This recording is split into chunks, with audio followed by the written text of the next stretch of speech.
Bismillahirrahmanirrahim. Assalamualaikum warahmatullahi wabarakatuh. Innal hamdalillah nahmaduhu wa nasta'inuhu wa nastaghfiruh wa na'udzu billahi min shururi anfusina wa min sayyiati a'malina. May yahdihillahu fala mudilla lahu wa may yudlil fala hadiya lahu. Ashhadu an la ilaha illallah wahdahu la syarika lah wa ashhadu anna Muhammadan abduhu wa rasuluh. Ya ayyuhalladzina amanu taqullaha haqqa tuqatih wa la tamutunna illa wa antum muslimun. Ya ayyuhan nasu taqu rabbakumul ladzi khalaqakum min nafsin wahidah wa khalaqa minha zawjaha wa batha minhuma rijalan katsiran wa nisaa'a. Wattaqullaha alladzi tasaaluna bihi wal arham innallaha kana 'alaikum raqiba. Ya ayyuhalladzina amanu taqullaha wa qulu qawlan sadida yuslih lakum a'malakum wa yaghfir lakum dhunubakum wa may yuti'illaha wa rasulahu faqad faza fawzan 'azima. Amma ba'd, fa inna asdaqal hadithi kitabullah wa khairal hadi hadi Muhammadin sallallahu alaihi wasallam wa syarrul umuri muhdatsatuha wa kullu muhdatsatin bid'ah wa kullu bid'atin dhalalah wa kullu dhalalatin finnar. Kaum muslimin dan muslimat, al-ikhwah wal akhwat rahimani wa rahimakumullah. Kembali kita bersyukur kepada Allah Azza wa Jalla yang telah memudahkan kita seluruhnya hadir di masjid ini dalam rangka menjalankan ketaatan kepada Allah Subhanahu wa taala. Dan insyaallah taala di malam hari ini kita akan melanjutkan kajian rutin kita membahas buku 10 catatan penting untuk menuntut ilmu. Di pertemuan sebelumnya, di pertemuan pertama di dalam membahas buku ini, kita telah menyelesaikan pendahuluan sebelum masuk membahas catatan yang pertama, dan sedikit murajaah, mengulang kembali apa yang telah berlalu. Di pertemuan sebelumnya kita telah menyebutkan dari perkataan Al-Imam Ibnu Qayyim rahimahullahu ta'ala terkait dengan keutamaan ilmu agama, yang mana ilmu agama ini adalah sebab datangnya kebaikan. Bahkan beliau menyebutkan yang maknanya asal dari setiap kebaikan adalah ilmu dan keadilan. Demikian pula sebaliknya, asal dari setiap keburukan, kejelekan adalah kejahilan dan kezaliman. Maka jika seorang ingin mendapatkan kebaikan, mendapatkan hal yang baik, maka fondasi dasarnya adalah ilmu agama dan keadilan. Demikian pula disebutkan oleh Al-Imam Ibnu Qayyim rahimahullah, ilmu adalah apa yang Allah Ta'ala ucapkan dan apa yang Allah Ta'ala atau apa yang Nabi SAW sabdakan dan apa yang diucapkan oleh para sahabat. Itulah ilmu agama. Juga di pertemuan sebelumnya, ya, di pendahuluan kita bahas bahwasanya ilmu ini merupakan nikmat dari Allah Subhanahu wa Ta'ala, nikmat yang sangat besar dari Allah Subhanahu wa Ta'ala. Bahkan ya, nikmat ini atau rezeki ilmu ini adalah rezeki yang khusus, tidak diberikan kepada seluruh orang. Karena kita telah sebutkan ya, dua bentuk rezeki. Yang pertama rezeki yang umum, rezeki badan. Ini untuk seluruh orang dapat makanan, minuman, ya, udara. Ini rezeki badan namanya, disebut dengan rezeki yang umum. Ada rezeki yang khusus, ya, itu rezeki hati, ya, ilmu agama, keimanan kepada Allah Subhanahu wa Ta'ala. Ya, ini adalah rezeki yang khusus yang diberikan kepada orang-orang yang khusus. Juga di pertemuan sebelumnya, di pendahuluan, juga telah disebutkan hadits Nabi SAW yang menunjukkan keutamaan ilmu agama. Bahwasanya ilmu ini merupakan sebab seorang masuk ke dalam surga Allah Subhanahu wa Ta'ala. Bahkan dimudahkan masuknya seorang hamba ke dalam surga. Man salaka tariqan yaltamisu fihi ilman sahhalallahu lahu bihi tariqan ilal jannah. Barang siapa yang menempuh sebuah jalan, ya, untuk apa? Menuntut ilmu, maka Allah akan mudahkan untuknya jalan menuju surga. Dan juga di pertemuan sebelumnya, di pendahuluan, kita telah menyebutkan sebagian kecil keutamaan ilmu. Yang pertama yang kita sebutkan, ilmu merupakan warisan para nabi alaihimussalam. Kemudian yang kedua, ilmu merupakan sebab seorang terus-menerus mendapatkan pahala. Selama ilmu yang dia ajarkan, ilmu yang dia sebarkan bermanfaat, maka ya, dengan izin Allah Azza wa Jalla, walaupun dia telah meninggal, maka ia akan terus-menerus mendapatkan pahala selama ilmu tersebut bermanfaat. Juga di antara keutamaan ilmu, ibadah seorang hamba, amalan seorang hamba tidak benar dan tidak akan diterima kecuali dengan ilmu agama.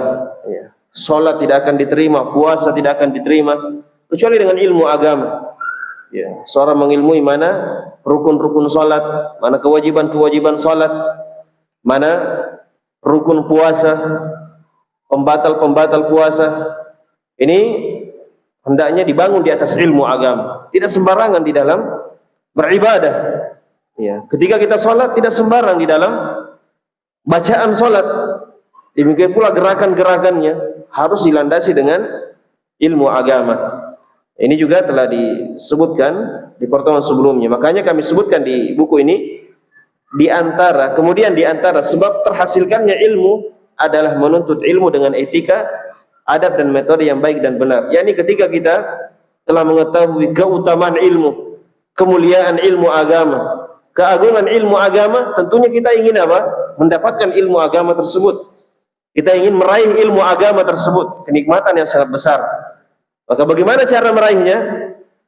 Bagaimana supaya terhasilkan ilmu tersebut?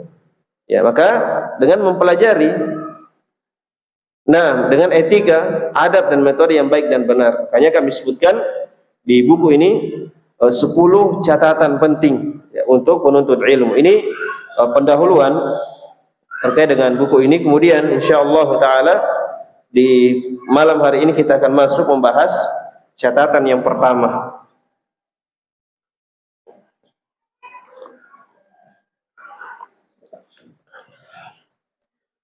Catatan yang pertama, ikhlas dalam menuntut ilmu. Ikhlas dalam menuntut ilmu.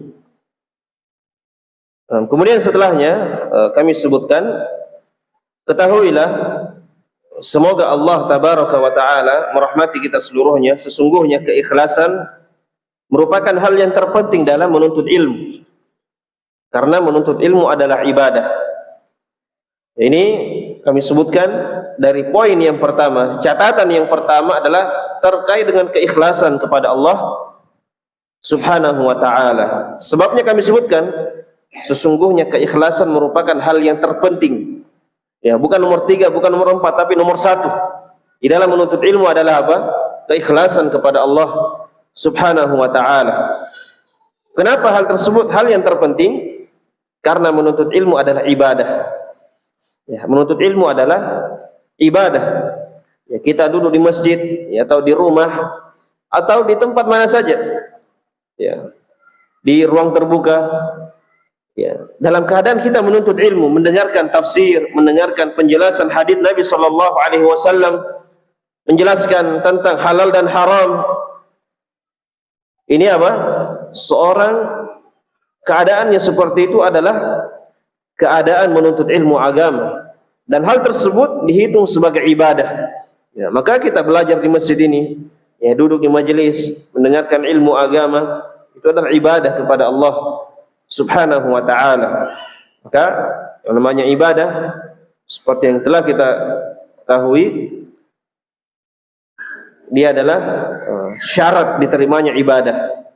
Yang kami sebutkan setelahnya, dan ibadah tidak sah dan tidak akan diterima kecuali jika telah terpenuhi 2 syarat sahnya ibadah seorang hamba, yaitu ikhlas dan sesuai dengan tuntunan syariat Islam.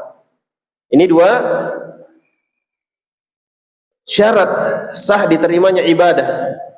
Yang pertama apa? Keikhlasan kepada Allah Subhanahu wa taala, dan yang kedua adalah sesuai dengan tuntunan syariat Islam. Nah, inilah konsekuensi dan keharusan dari 2 kalimat syahadat. Ya, 2 kalimat syahadat. La ilaha illallah, kita persaksikan asyhadu an la ilaha illallah, tidak ada yang berhak disembah kecuali hanya Allah. Ini mengharuskan ikhlas, memurnikan ibadah hanya untuk Allah, dan ketika kita beribadah harus karena Allah Subhanahu wa taala. La ilaha illallah, ibadah kita harus hanya kepada Allah Subhanahu wa taala. Wa anna Muhammadar Rasulullah, Nabi Muhammad adalah utusan Allah. Ini mengharuskan apa? Kalau kita beribadah harus sesuai dengan tuntunan Nabi Muhammad sallallahu alaihi wasallam, apa yang disampaikan oleh Nabi sallallahu alaihi wasallam. Nah, itulah dari keharusan la ilaha illallah wa anna Muhammadar Rasulullah. Nah, maka keikhlasan dan mutaba'ah sesuai dengan tuntunan syariat Islam ini adalah syarat sah diterimanya ibadah seorang hamba. Nah, kemudian terkait dengan keikhlasan, ikhlas di sini yang dimaksudkan adalah ikhlas yang meniadakan 2 syirik sekaligus. Yang pertama syirik akbar, dan yang kedua syirik asgar. Syirik akbar, ya, syirik yang besar. Ini bentuknya apa? Ketika seorang beribadah kepada selain Allah Subhanahu wa taala. Beribadah yang mana ibadahnya tersebut diserahkan kepada selain Allah Subhanahu wa taala. Ini bentuk mempersekutukan Allah, menduakan Allah taala di dalam beribadah. Maka seorang harus mengikhlaskan, memurnikan ibadahnya hanya untuk Allah. Yang kedua, syirik asgar, syirik kecil. yakni ketika dia beribadah harus ikhlas dalam bentuk ya ibadahnya tersebut. Kenapa dia beribadah? Ya harus karena Allah Subhanahu wa taala. Ya, dia melaksanakan sholat, puasa. Ya. Kenapa dia sholat dan puasa? Harus karena Allah Subhanahu wa ta'ala. Itulah juga diantara bentuk keikhlasan. Jadi ikhlas itu adalah kalau beribadah hanya untuk Allah. Kalau beribadah karena Allah Subhanahu wa ta'ala. Itu dua ya, untuk Allah dan karena Allah Subhanahu wa ta'ala. Ibadahnya diserahkan hanya untuk Allah Subhanahu wa ta'ala. Ini menafikan syirik akbar. Dan ibadahnya karena Allah Subhanahu wa ta'ala, menafikan syirik asghar, syirik kecil. Nah, barakallahu fikum. Maka ya, ikhlasan di dalam menuntut ilmu itu adalah hal yang terpenting, karena ibadah menuntut ilmu tidak akan diterima kecuali dengan keikhlasan kepada Allah Subhanahu wa ta'ala dan mengikuti tuntunan syariat Islam, petunjuk Nabi kita Nabi Muhammad sallallahu alaihi wasallam. Kemudian setelah itu kami sebutkan dalil dari Al-Quran dan hadis terkait dengan keikhlasan ini. Kenapa keikhlasan ini ya, adalah hal yang harus ada pada ibadah seorang hamba, terutama menuntut ilmu agama. Ya, yang mana pembahasan tersebut adalah pembahasan kita di catatan yang pertama. Kemudian kami sebutkan keikhlasan merupakan syarat sah dan syarat diterimanya ibadah menuntut ilmu. Hal ini berdasarkan firman Allah Tabaraka wa Ta'ala, "Wa ma umiru illa liya'budullaha mukhlishina lahud-din hunafa." Di dalam surah Al-Bayyinah ayat yang kelima. Padahal mereka tidak diperintahkan kecuali supaya menyembah Allah dengan memurnikan ketaatan kepadanya dan menjalankan agama yang lurus. Ya, di sini jelas Allah Ta'ala menyebutkan, padahal mereka tidaklah diperintahkan kecuali supaya menyembah Allah, beribadah kepada Allah dengan memurnikan ketaatan kepadanya, memurnikan ibadah hanya kepada Allah Ta'ala, mukhlishina lahuddin, memurnikan agama hanya untuk Allah Subhanahu wa ta'ala. Ini jelas ikhlas ini harus ada pada ibadah seorang hamba. Demikian pula dari hadis Nabi sallallahu alaihi wasallam, hadis yang masyhur, dan sabda Rasulullah sallallahu alaihi wasallam, innamal a'malu binniyat wa innamal likulli imri'in ma nawa. Sesungguhnya setiap amalan tergantung dari niatnya, dan setiap orang akan mendapatkan apa yang ia niatkan. Nah, dalam hadis ini Nabi kita Nabi Muhammad sallallahu alaihi wasallam jelas menyebutkan amalan itu tergantung dari niatnya, dan setiap orang akan mendapatkan apa yang dia niatkan. Kalau amalannya karena Allah Azza wa Jalla, maka apa? Yang ia akan dapatkan adalah negeri akhirat, dan dunianya insyaallah taala juga akan ikut. Ketika dia beribadah karena dunia, akhiratnya tidak dapat. Ya, walaupun nanti dunianya dia dapat, tapi akhiratnya tidak dapat. Nah, ini sangat merugi. Padahal apa? Dunia dibandingkan di akhirat tidak ada nilainya. Ya.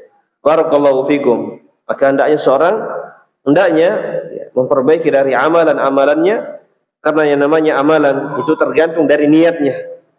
Ya, barakallahu fikum. Ini dua dalil ya sangat jelas menunjukkan pentingnya keikhlasan di dalam menuntut ilmu agama. Ya, kita menuntut ilmu di masjid ataupun misalnya mendengarkan live streaming, ya, juga membutuhkan keikhlasan kepada Allah Subhanahu wa ta'ala. Hadirkan keikhlasan. Ya, semakin besar keikhlasan, maka akan semakin besar pula pahalanya.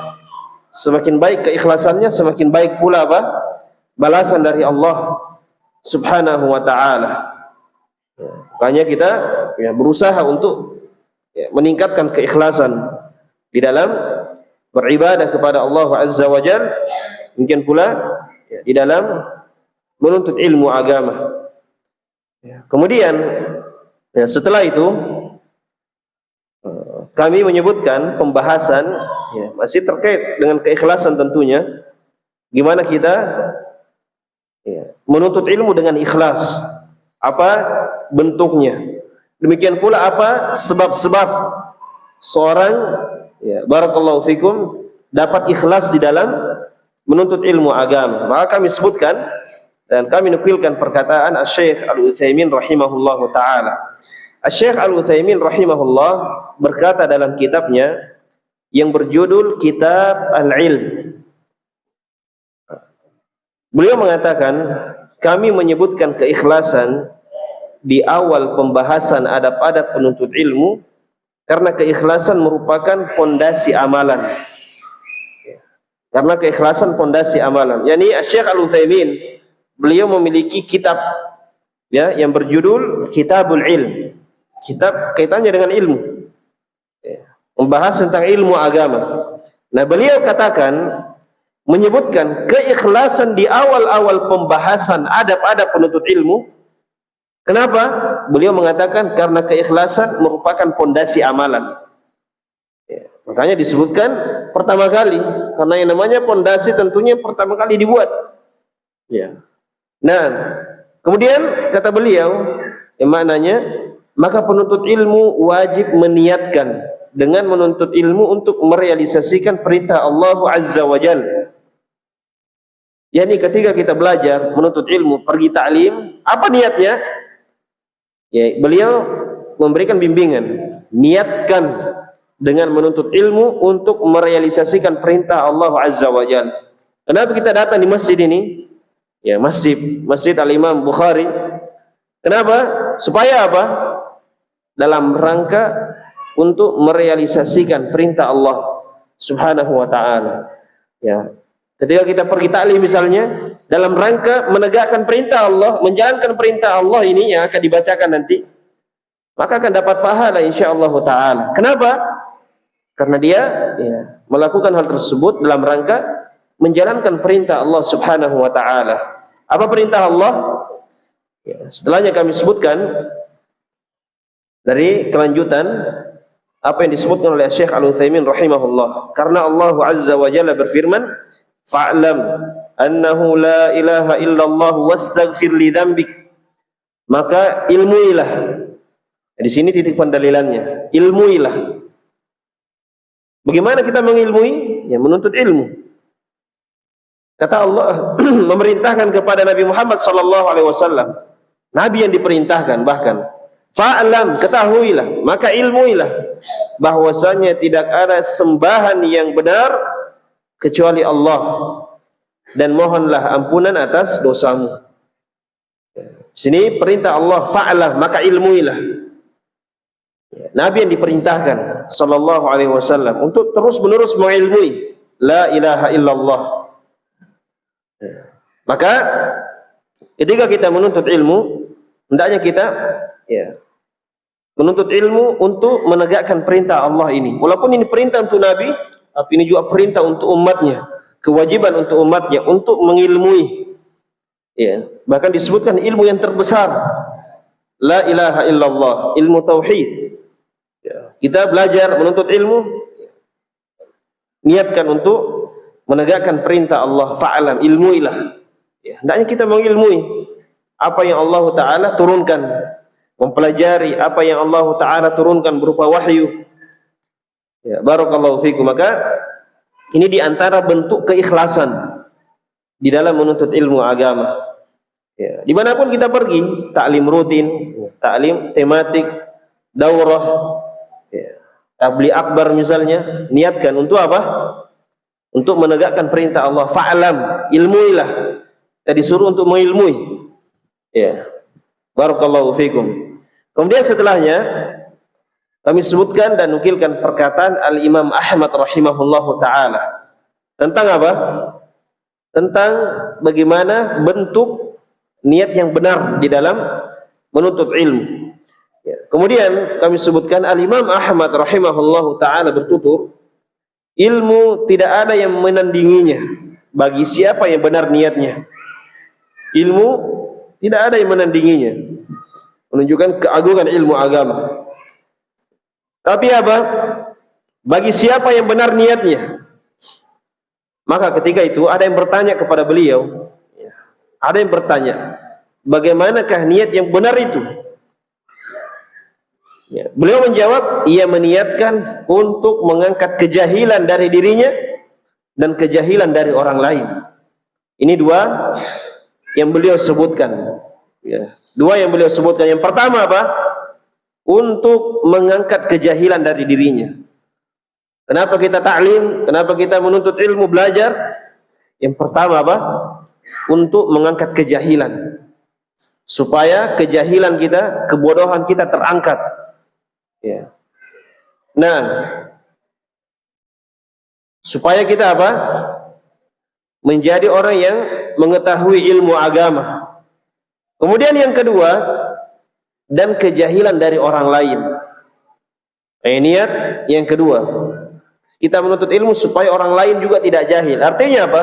Kalau kita menuntut ilmu, hilang kejahilan dari kita, kita mengetahui sedikit dari syariat, maka tugas kita selanjutnya adalah membagikan ilmu tersebut. Ya.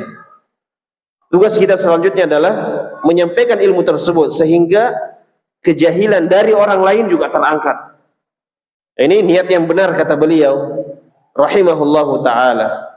Maka ketika kita pergi ta'lim, terutama ta'lim rutin membahas kitab, ya, niatkan ya, untuk apa? Untuk mengangkat kejahilan dari diri sendiri supaya kita tidak bodoh. Ya.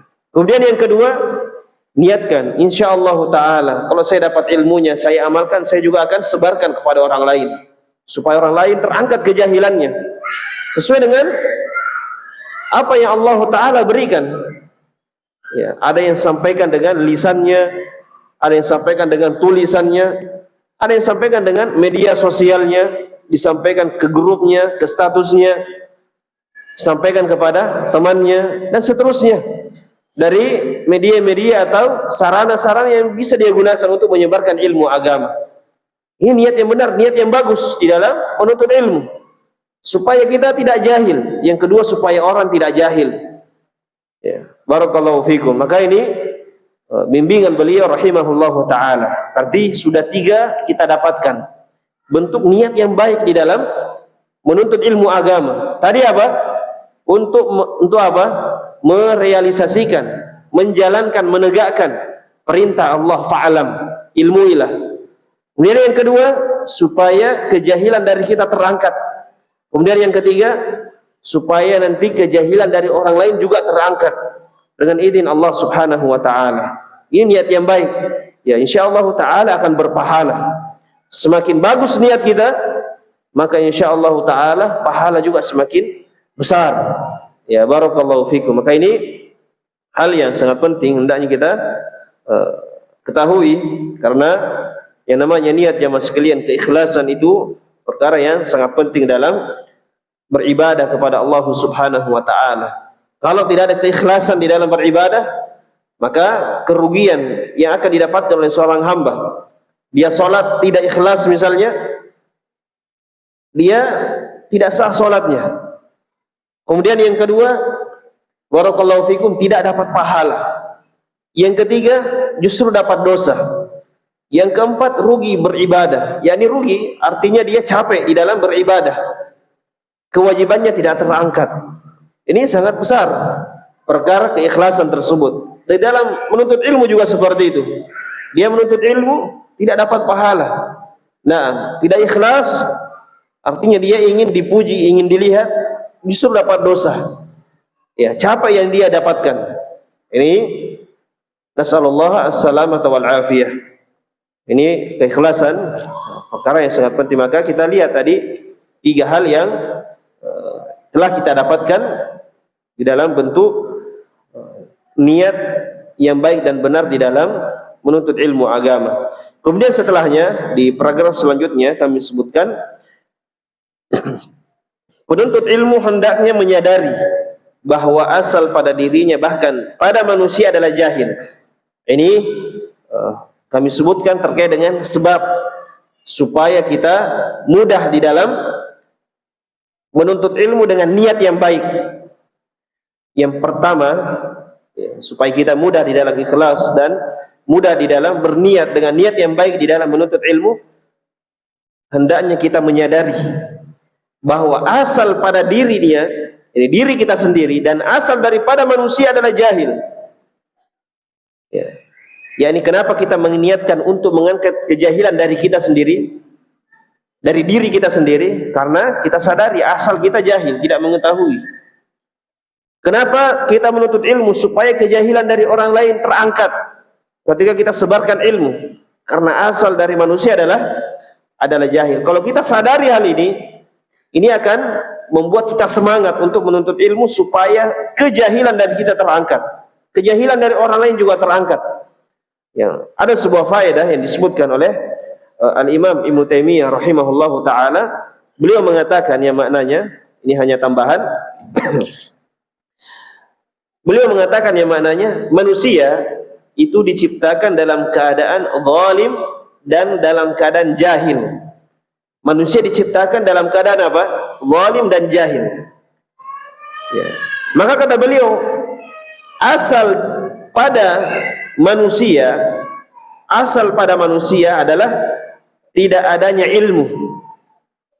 Ini beliau sebutkan, asal pada manusia adalah tidak adanya ilmu dan kecondongan kepada hawa nafsu. Kecondongan kepada hawa nafsu berupa keburukan. Kemudian kata beliau, fayahtaju daiman ilal ilm. Maka dia, yaitu manusia, terus-menerus membutuhkan ilmu agama. Maka manusia terus-menerus membutuhkan ilmu agama. Ya. Nah, maka manusia tadi disebutkan asal padanya adalah tidak adanya ilmu dan kecondongan kepada hawa nafsu berupa keburukan. Maka dia terus-menerus membutuhkan ilmu agama. Demikian pula disebutkan oleh murid beliau, Al-Imam Ibnul Qayyim rahimahullah. Beliau mengatakan, manusia diciptakan pada asalnya dalam keadaan zalim dan jahil. Zalim lagi jahil. Kemudian kata beliau, tidak terangkat, tidak terlepas kejahilan dan kezaliman darinya, tidak terlepas kezaliman dan kejahilan darinya. Perhatikan, tidak lepas kejahilan dan kezaliman darinya kecuali Allah Ta'ala memberikannya ilmu yang bermanfaat. Kecuali apa? Dengan Allah Ta'ala mengajarkan kepadanya ilmu yang bermanfaat.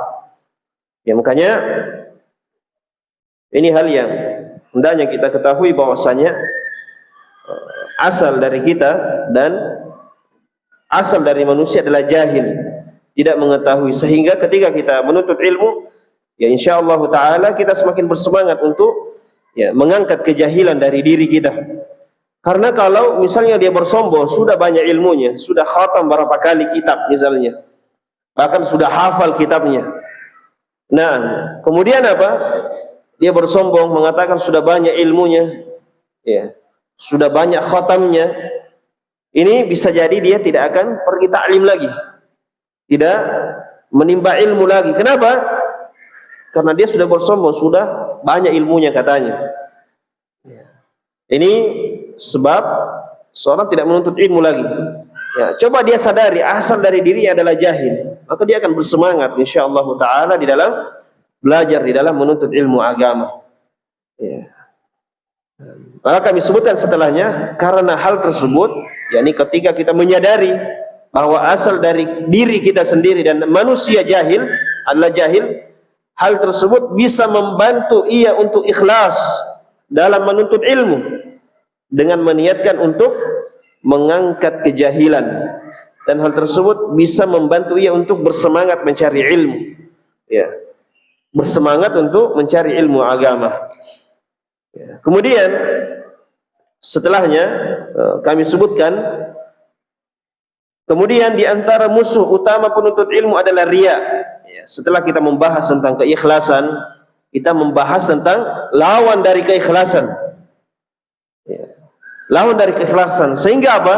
Kita semakin paham apa itu hakikat dari keikhlasan. Ya, karena seorang akan semakin memahami sesuatu ketika dia paham dan mengetahui lawannya. Kita semakin paham tauhid ketika kita paham syirik. Kita akan semakin paham, barakallahu fikum, jalannya Nabi SAW ketika kita paham apa yang menyelisihi jalannya Nabi SAW dari perbuatan-perbuatan yang baru di dalam agama. Maka demikian pula ikhlas, kita akan semakin paham makna keikhlasan ketika kita apa? Paham lawannya itu ar-riya. Maka di antara musuh utama penuntut ilmu adalah riya. Asy-Syaikh Bakar Abu Zaid rahimahullahu taala berkata, kami nukilkan perkataan beliau, jika ilmu kehilangan keikhlasan niat, maka ia telah berpindah dari seutama-utama keataatan menuju seburuk-buruk penyelisihan. Ya. Kata beliau, jika ilmu kehilangan keikhlasan niat, artinya tidak ada keikhlasan, maka ia telah berpindah dari seutama-utama ketaatan menuju apa? Seburuk-buruknya penyelisihan. Dan tidak ada yang merusak ilmu seperti riya. Kata beliau, riya adalah kesyirikan. Ini syirik asghar. Ya. Bisa pula ya, riya ini bisa sampai kepada syirik akbar. Nasallallahu as-salamata wal afiyah.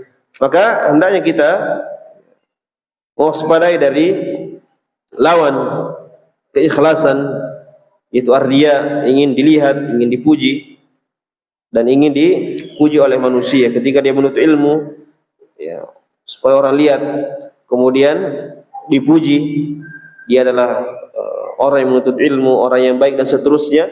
Ini sangat ya, berbahaya dalam menuntut ilmu agama.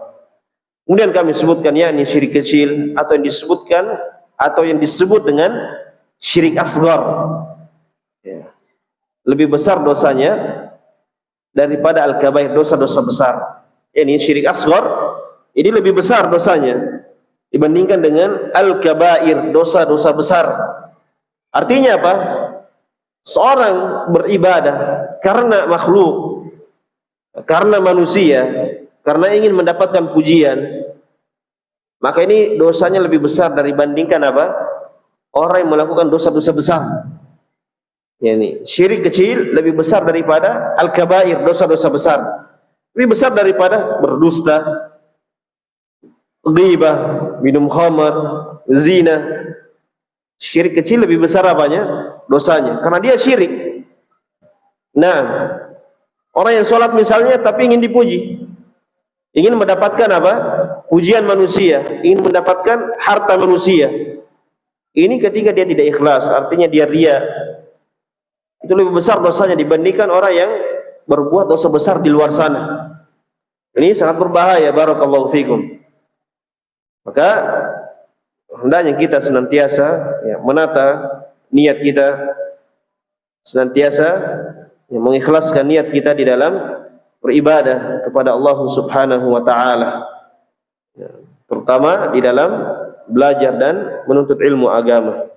Kemudian di akhir dari catatan yang pertama, sebagaimana dalam buku ini, sebelum kita berpindah dari catatan yang telah kita bahas ke catatan berikutnya, kami sebutkan perkataan ulama terkait dengan judul catatan yang sedang dibahas. Ya, terkait dengan judul catatan yang sedang dibahas. Kemudian setelahnya kami telah menyebutkan bahwa menuntut ilmu adalah ibadah. Maka ketahuilah bahwasanya tanda kejujuran seorang dalam beribadah dan beragama adalah keikhlasannya. Tanda kejujuran seorang dalam beribadah dan beragama adalah keikhlasannya. Kemudian kami sebutkan dalam sebuah athar yang disebutkan oleh Al-Imam Ibnu Abi Dunya rahimahullah dengan sanadnya dari Ar-Rabi' Ibnu Anas rahimahullahu taala. Ini kami nukilkan dari kitab Al-Ikhlas wan Niyah. Itu di catatan kakinya kami sebutkan ya, penukilan ini dari kitab Al-Ikhlas wan Niyah. Dan penulis kitab tersebut adalah Al-Imam Ibnu Abi Dunya Dalam kitab tersebut beliau, yakni Al-Imam Ibnu Abi Dunya, menyebutkan perkataan itu sampai dengan sanadnya beliau sebutkan. Ya, makanya kami sebutkan di sini Al-Imam Ibnu Abi Dunya rahimahullah dengan sanadnya sampai kepada Ar-Rabi' Ibnu Anas rahimahullahu taala. Jadi Ar-Rabi' Ibnu Anas mengatakan, alamatud dini al-ikhlasu lillah wa alamatul ilmi khasyatullah. Tanda kejujuran seorang dalam beragama adalah keikhlasannya kepada Allah, dan tanda ilmu yang bermanfaat adalah rasa takut kepada Allah Subhanahu wa taala. Perhatikan dari ucapan beliau, tanda kejujuran seorang dalam beribadah, yakni dalam beragama, adalah keikhlasannya kepada Allah Subhanahu wa taala. Dan keikhlasan jamaah sekalian itu sebab kebaikan dari Allah Subhanahu wa taala. Sebab dimudahkannya seorang dalam urusan-urusannya. Sebab seorang hamba mendapatkan jalan keluar dari masalah-masalah yang ia dapatkan. Makanya disebut oleh sebagian ulama, perkataan yang ringkas tapi memiliki faedah yang sangat besar. La khalas illa bil ikhlas. La khalas, tidak ada jalan keluar illa bil ikhlas, kecuali dengan keikhlasan. La khalas, tidak ada jalan keluar dari setiap permasalahan kecuali dengan keikhlasan. Ya, maka keikhlasan ini diantara faedahnya adalah seorang dimudahkan, ya, segala urusannya oleh Allah Subhanahu wa ta'ala. Kemudian di perkataan beliau rahimahullah, wa alamatul ilmi khasyatullah, tanda ilmu yang bermanfaat adalah rasa takut kepada Allah Subhanahu wa ta'ala. Yani, ya, ada yang mendapatkan ilmu, nah, banyak orang yang mendapatkan ilmu agama, akan tetapi apa? Sebagiannya bermanfaat ilmunya, sebagian lain tidak bermanfaat ilmunya. Kapan disebut sebagai ilmu yang bermanfaat? Jawabannya ketika apa? Ilmu tersebut membuahkan rasa takut kepada Allah Subhanahu wa ta'ala. Semakin berilmu, semakin takut kepada Allah Subhanahu wa ta'ala. Itu ilmu yang bermanfaat. Kita setiap harinya menuntut ilmu, setiap harinya belajar, setiap hari ya mendengarkan wejangan para ulama, para asatidzah, orang-orang yang berilmu. Ya. Ketika apa? Kita semakin takut kepada Allah, disebabkan karena ilmu tersebut, berarti ini adalah tanda bahwasanya ilmu kita adalah ilmu yang bermanfaat. Hanya beliau sebutkan apa? Alamatul ilm khasyatullah. Ya. Tanda ilmu yang bermanfaat adalah rasa takut kepada Allah Subhanahu wa ta'ala. Oleh karenanya disebutkan dalam ayat, ya, innama yakhsyallah min ibadihil ulama. Sesungguhnya yang hanya takut kepada Allah dari hamba-hambanya adalah para ulama. Al-ulama artinya orang-orang yang memiliki ilmu. Ya, orang-orang yang memiliki ilmu tentunya berjenjang, bertingkat-tingkat. Dan yang takut kepada Allah, ya, disebutkan dalam ayat, innama yakhsyallaha min ibadihil ulama. Sesungguhnya hanya yang takut kepada Allah, yang hanya takut kepada Allah Ta'ala dari hamba-hambanya adalah para ulama, adalah orang-orang yang berilmu. Nah, menunjukkan apa? Al-ulama atau orang-orang yang berilmu, mereka adalah orang-orang yang takut kepada Allah Subhanahu wa ta'ala. Dan itulah diantara tanda ilmu yang bermanfaat. Tanda ilmu yang bermanfaat. Ya, maka jamaah sekalian, barakallahu fikum, kita introspeksi diri kita. Ya, sejauh mana kita menuntut ilmu, bagaimana ya benar-benar banyak kita ketahui halal dan haram. Apakah hal tersebut membuahkan rasa takut kepada Allah Subhanahu wa ta'ala, rasa khasyah, rasa ya takut kepada Allah Subhanahu wa ta'ala. Ketika seorang jujur di dalam menuntut ilmu, maka tandanya adalah keikhlasan. Kemudian tanda ilmu bermanfaat adalah rasa takut kepada Allah Subhanahu wa ta'ala. Ketika dia semakin mengetahui ya ini perkara yang diharamkan oleh Allah Subhanahu wa ta'ala, semakin mengilmui di akhirat ada pembalasan setiap amalan-amalan, maka akan apa? Ya, menimbulkan rasa takut kepada Allah Subhanahu wa taala. Tapi kalau setiap hari dia katakan, dia dengarkan tentang adab, ya, tentang apa? Siksaan di neraka, kemudian tidak bertambah rasa takutnya kepada Allah Subhanahu wa taala, ini mungkin ada masalah pada ya ilmunya. Ilmunya tidak bermanfaat. Karena ilmu yang bermanfaat jamaah sekalian, ini mengantarkan kepada rasa takut kepada Allah Subhanahu wa taala. Semakin banyak ilmunya, semakin besar ilmunya, maka semakin takut dan semakin besar pula ya, rasa takutnya kepada Allah Subhanahu wa taala. Dan rasa takut jamaah sekalian ini salah satu dari pondasi amalan. Pondasi amalan ya, kaitannya dengan hati itu ada 3 disebutkan oleh ulama. Yang pertama adalah kecintaan. Kemudian yang kedua adalah barakallahu fikum, rasa harap kepada Allah taala, dan yang ketiga adalah rasa takut kepada Allah Subhanahu wa taala. Itulah dari faedah yang didapatkan dari suratul Fatihah, alhamdulillahirabbil alamin. Ini padanya terdapat dalil rasa cinta kepada Allah. Segala puji hanya milik Allah, Rabbul alamin, Rabbil alamin. Kemudian yang kedua Ar-Rahmanir Rahim. Ini padanya terdapat dalil rasa harap kepada Allah, karena dialah yang merahmati, memberikan kebaikan. Kemudian yang ketiga Malik Yaumiddin, penguasa hari kebangkitan, akan timbul rasa takut kepada Allah Subhanahu wa taala. Dialah yang menguasai hari kebangkitan. Maka ini 3 amalan yang disebutkan oleh ulama. Rasa cinta, rasa harap, dan rasa takut kepada Allah Subhanahu wa taala. Dan ketiganya ini diibaratkan dengan seekor burung. Rasa takutnya bagaikan kepala burung. Rasa harap dan rasa takut bagaikan kedua sayapnya.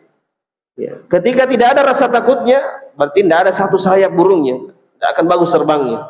Dan rasa cintanya, kepala burungnya tidak ada, mati burungnya. Maka ketiga hal ini harus ada pada ibadah seorang hamba. Rasa cinta, rasa harap, dan rasa takut kepada Allah, sehingga apa? Ibadahnya baik di sisi Allah Subhanahu wa taala.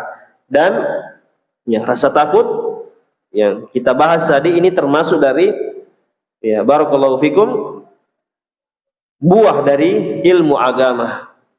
Makanya ketika kita ingin semakin ya takut kepada Allah Subhanahu wa taala, semakin tinggi rasa takut kita kepada Allah, ibadah yang sangat agung, maka menuntut ilmu dengan niat yang ikhlas dan amalkan ilmu agama. Karena ulama menyebutkan ilmu yang bermanfaat adalah ketika ilmu tersebut diamalkan. Beda dengan ya, orang-orang yang tidak beramal dengan ilmunya. Sebagaimana orang-orang Yahudi, mereka memiliki ilmu tapi tidak mengamalkan ilmunya, sehingga mereka ya, adalah orang-orang yang dimurkai oleh Allah Subhanahu wa ta'ala. Memiliki ilmu tapi tidak diamalkan. Maka hendaknya kita mengamalkan ilmu yang telah kita pelajari. Yang halal kita kerjakan, yang diperintahkan kita kerjakan, yang halal kita ambil, yang diharamkan kita jauhi, perkara yang haram kita tinggalkan, sehingga apa? Ilmu kita menjadi ilmu yang bermanfaat, sehingga insyaallah ta'ala akan menimbulkan rasa takut kepada Allah Subhanahu wa ta'ala. Ini wallahu a'lam bishawab yang sempat kami sampaikan di ta'lim di malam hari ini. InsyaAllah ta'ala di pertemuan yang akan datang kita akan masuk membahas catatan yang kedua. Wallahu a'lam bishawab. Subhanakallahumma bihamdik asyhadu an la ilaha illa anta astaghfiruka wa atubu ilaik.